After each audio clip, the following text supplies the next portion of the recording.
You died yesterday. Not physically, your body's still breathing, your heart's still beating. But the person you were when you fell asleep last night is gone. You'll never be that exact version of yourself again. And here's the unsettling truth no one really talks about. You're going to die again tonight, and tomorrow night, and every night after that. Every morning you wake up as someone new, faced with a choice: become something different, or resurrect the same tired version of yourself you've been dragging around.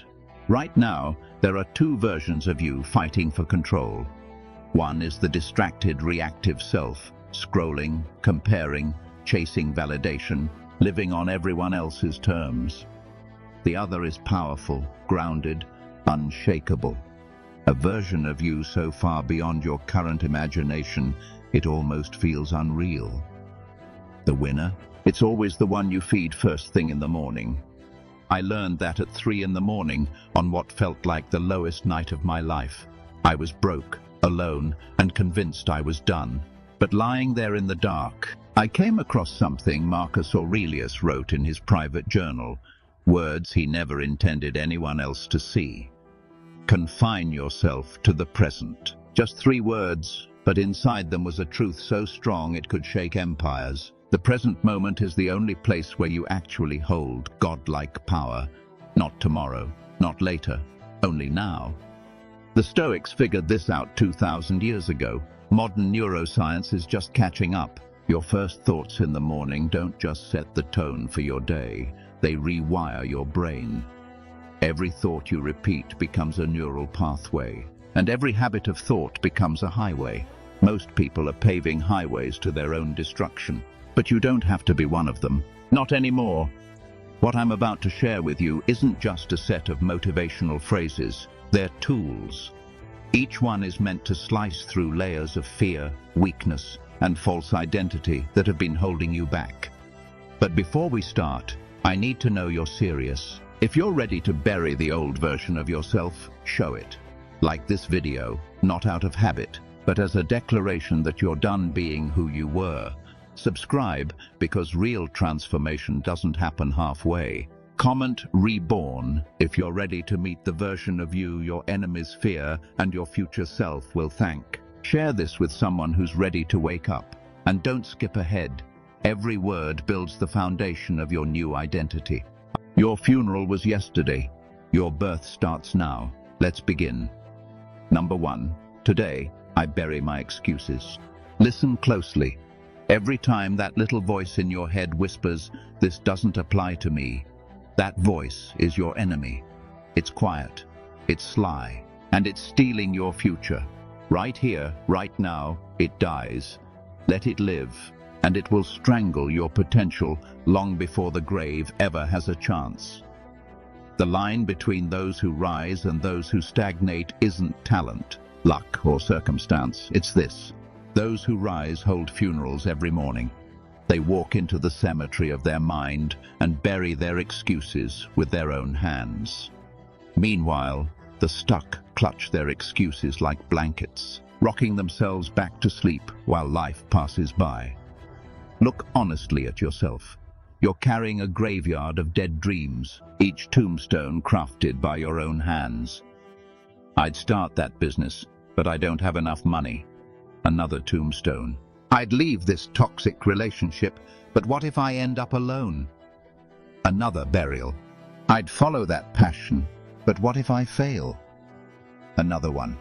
One by one, you've killed versions of yourself that could have been extraordinary, and you've been the undertaker. If this feels extreme, remember Epictetus, a man who lived as a slave, who had his leg broken, yet said, "No one can hurt you without your permission." Even with no freedom, no wealth, no power, he understood what most never do. The most dangerous chains are the ones we forge ourselves. Excuses weigh more than iron. They crush harder than shackles. Now, I want you to face your biggest excuse, the one you've polished until it almost sounds noble, the tragic story you tell yourself when life gets hard. Hold it up. Picture standing before someone you admire, someone who built the life you secretly want. Watch their eyes as they hear it. Do you see that flicker of frustration, that silent judgment, that thought, "You're capable of more than this"? You don't even believe it, but that's the truth you can't avoid.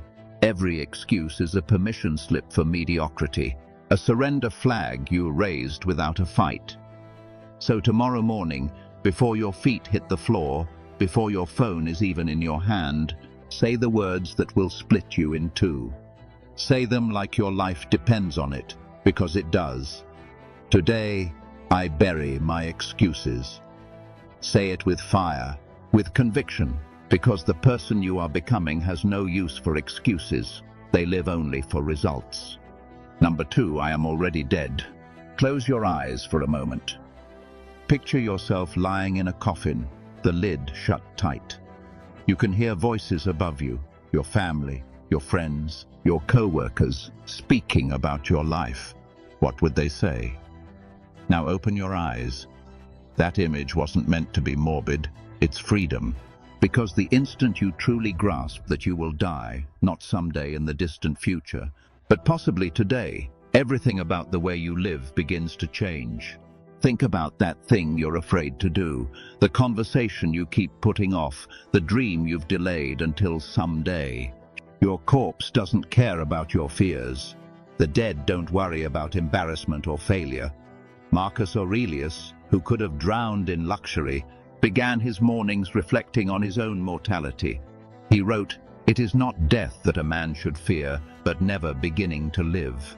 And the unsettling truth is that most people are already living as if they're dead, sleepwalking through life, repeating the same routines, recycling the same thoughts, unaware that they've become ghosts of themselves. But imagine waking up tomorrow knowing you had only 30 days left. Would you still scroll through distractions? Would you keep avoiding what matters? Would you wait for someone's approval before being yourself? The Stoics practiced memento mori. Remember, you will die. Not to sink into despair, but to wake up fully. Accepting mortality strips away what's trivial. The text that never comes, irrelevant. The job that drains your soul, not worth another day. The version of yourself you're afraid to become, that's who you're meant to meet before time runs out. Each morning, look into the mirror and tell yourself, "I am already dead." Let that truth hit you like cold water, shocking you into presence. Because when you live as though you've already died, you stop hesitating, you stop pretending, you start living. The dead have nothing left to lose, and neither do you. Number 3, my pain is my power. Stop running, stop hiding, numbing, distracting, pretending. There's something inside you that howls like a caged animal, a wound so raw you've spent your whole life dodging it.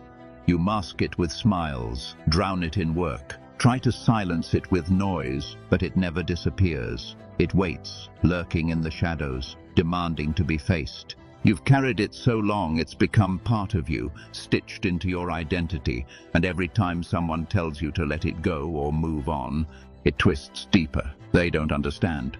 They're wrong. And if you listen, you stay weak, because your pain isn't an accident, a punishment, or some burden to discard. It's your fire. It's the force that forges you. Pain is not your jailer. It is your weapon, your foundation, your secret strength. The world wants you ashamed of it, tells you happiness means erasing it, but your scars aren't stains, they're proof you survived what would have shattered most. Epictetus didn't stumble into wisdom. He was beaten, enslaved, stripped of dignity, yet he sharpened himself against suffering until his spirit became unbreakable. His chains became his scriptures, his agony, his gospel. He understood this. Suffering doesn't just shape you, it creates you. Every ending, every collapse, every loss is dark soil where something new claws its way upward. The ending you're still bleeding from is not death, it's your genesis. You feel it now, the ache in your chest, the memory that twists your stomach, the heartbreak, the betrayal, the failure. That is your crown of fire, your initiation.